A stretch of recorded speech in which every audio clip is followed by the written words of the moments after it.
What's up everyone, Eric Cross here from FantraxHQ to talk another top 25 prospect rankings.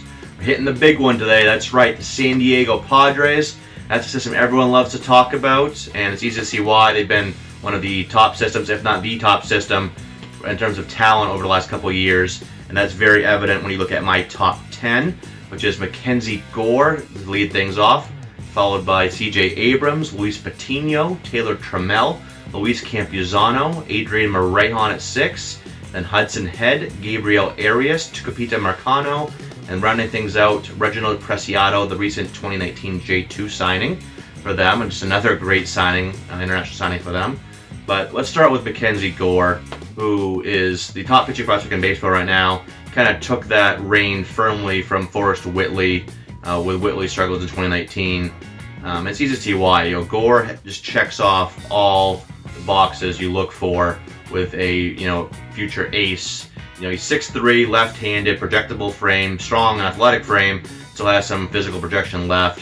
Has 3+ pitches in his fastball, his curveball, and his changeup, and then the slider is at least average, maybe even above average, and it flashes plus at times as well. So he's really got 4 pitches he can use to carve up opposing lineups. And that's always done in his career, is just carve up opposing lineups. He had a 1.69 ERA, 0.83 WHIP, and 12 Ks per 9 in 101 innings. Mostly at High A in the California League, but got 5 starts in Double A in the Texas League. And the season ERA was a little bit above 4 there, but still looked pretty good for first taste of the Double A level at age 20. So and he's a very, very polished and advanced arm as well. So it wouldn't surprise me to see him up early on with the Padres in 2020, especially with how they operate. They always promoted aggressively. They did so last year, putting Chris Paddack and Fernando Tatis Jr. on the opening day roster. So, and I wouldn't put it past him to do that same thing with Gore. I won't bet money on it, but he's probably going to be up very early in the season. So definitely want to look out for in redraft leagues as well, to maybe stash if you got deeper benches. Definitely be ready to pounce when it looks like he might be on his way up to San Diego. And then another big arm in this system, Luis Patino, a righty, but uses the same big leg kick that MACKENZIE Gore uses. And his ascension has been really big over the last few years, and the reason for that is the development of his secondaries. The curve and slider are his 2 best secondaries, but the changeup has really improved over the last couple of years, mainly over the last year actually. It's still only an average pitch, it's still his 4th offering, but the fact that he's going to develop that into at least an average offering that he can use to offset lefties and kind of use it in addition to the curve and slider. That's been huge for him, and he's been dominating just like MACKENZIE Gore has, not to the same extent.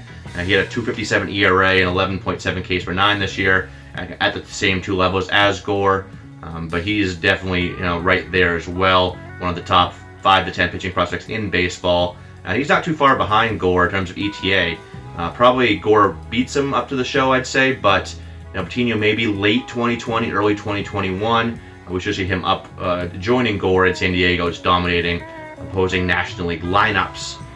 Sandwiching between them in my rankings, the number 2 is CJ Abrams, who I absolutely love. This dude can fly, like absolutely. I swore he can absolutely fly. That's how much I love this guy's speed. He's got a lot of Trey Turner upside in him. It's an elite speed. Hit tool is there. So he's shown plus contact skills on the left side. Really smooth swing, a lot of bat speed. Power, he's got a little bit. He's not a huge power guy, but I can see he's got enough raw power. He can get up in like that 12 to 15 range annually, even at Petco.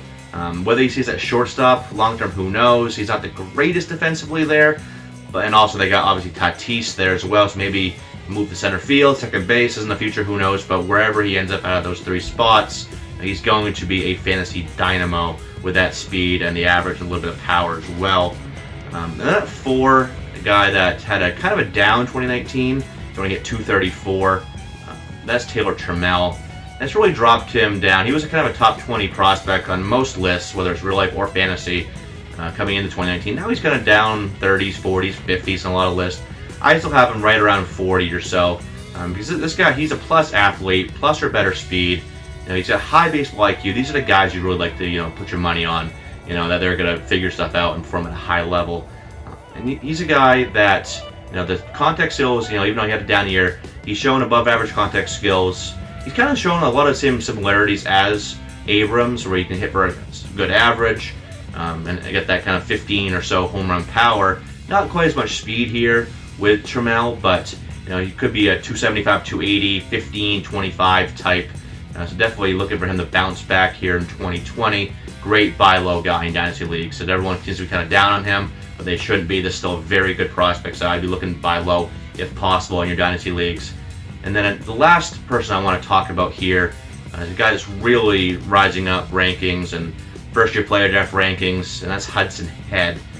Former Prospects Live co-founder and current Minnesota Twins associate scout Jason Panini said that this guy might be the steal of the draft. He's a third-round pick, 84th overall, and he's just done nothing but impress so far, mostly in the Arizona League.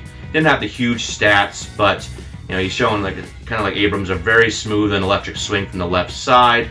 He's got above average to plus raw power. He's got a swing that really generates a good amount of loft to it, and then above average to plus hit tool. Same thing with speed. He could be a guy that's 55 grade across the board with potential for some plus tools, depending on how his development goes. But he's definitely a guy that's, a good all-around asset, flying up prospect rankings, flying up first-year player drafts.